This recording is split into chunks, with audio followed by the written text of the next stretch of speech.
Aleluia pelo alimento diário. Vamos prosseguindo. Hoje é quinta-feira da semana 1 do livro A Verdade do Evangelho, série Colossenses, o Mistério de Deus Cristo. Efésios capítulo 3, versículos 14 ao 17. Por esta causa, me ponho de joelhos diante do Pai, para que, segundo a riqueza da sua glória, vos conceda que sejais fortalecidos com poder, mediante o seu Espírito no homem interior, e assim habite Cristo no vosso coração pela fé, estando vós arraigados e alicerçados em amor. Vamos ler de novo? Efésios capítulo 3, versículos 14 ao 17. Por esta causa, me ponho de joelhos diante do Pai, para que, segundo a riqueza da sua glória, vos conceda que sejais fortalecidos com poder, mediante o seu Espírito no homem interior, e assim habite Cristo no vosso coração, pela fé, estando vós arraigados e alicerçados em amor. Ontem falamos do livro de Gálatas, e hoje estaremos falando do livro de Efésios.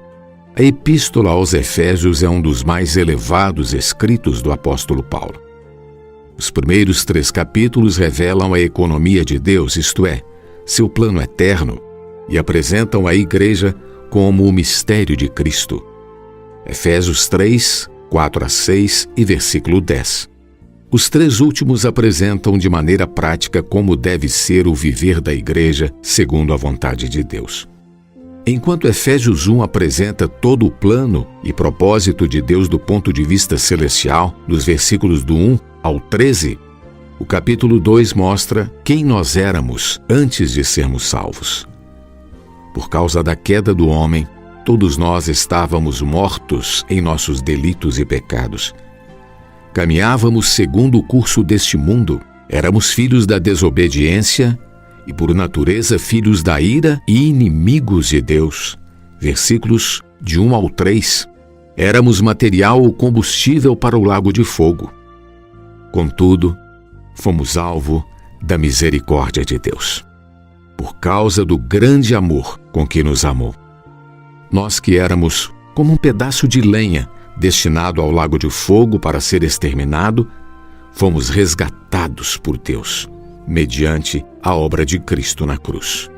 Depois de nos tirar do lago de fogo, o Senhor começou a trabalhar em nós, a fim de nos transformar em sua obra-prima, significado da palavra feitura em Efésios capítulo 2, versículo 10. Seu desejo é retirar de nós toda a herança adâmica e inserir mais da sua vida e natureza. Nisto é manifestado o amor de Deus. Ele retira o que precisa ser retirado, como se estivesse nos esculpindo. Embora isso seja doloroso e cause algum sofrimento, sabemos que é necessário. Por sua rica graça, ele também se acrescenta a nós. No final, ele nos exibirá para todo o universo como sua obra-prima. Que misericórdia!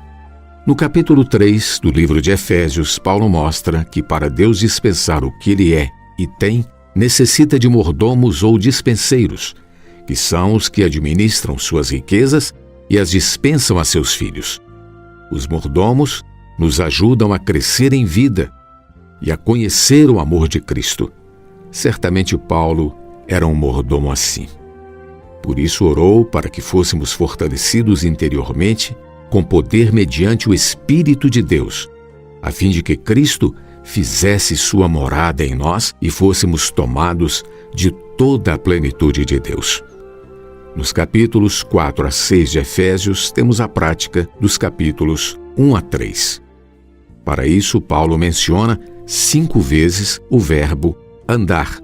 Ele fala de andar de modo digno da vocação ou chamamento de Deus, onde está implícita a graça. Efésios 4, versículos 1 e 7. Portanto, devemos andar segundo o chamamento da graça.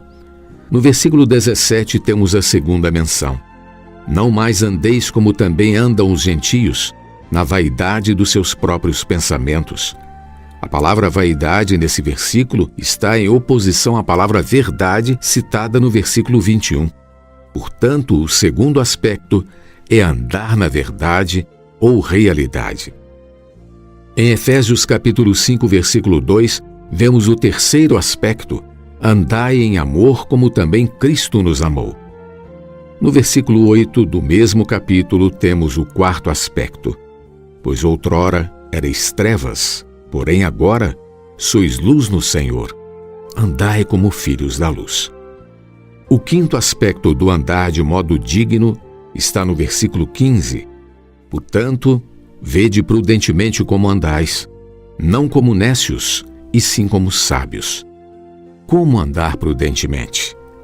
O caminho é encher-nos do Espírito. Versículo 18.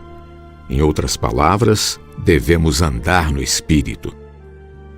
Portanto, para que o viver da igreja seja real e prático, nosso andar deve ser na graça, na verdade, em amor, na luz e no Espírito.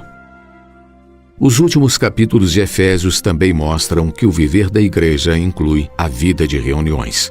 Capítulo 5, versículos 19 a 21, a vida familiar, versículos 22 e 23, o capítulo 6 do versículo 1 ao 4, a vida social, versículos 5 a 9, e a luta espiritual a favor do Evangelho, versículos 10 a 20, do capítulo 6 do livro de Efésios.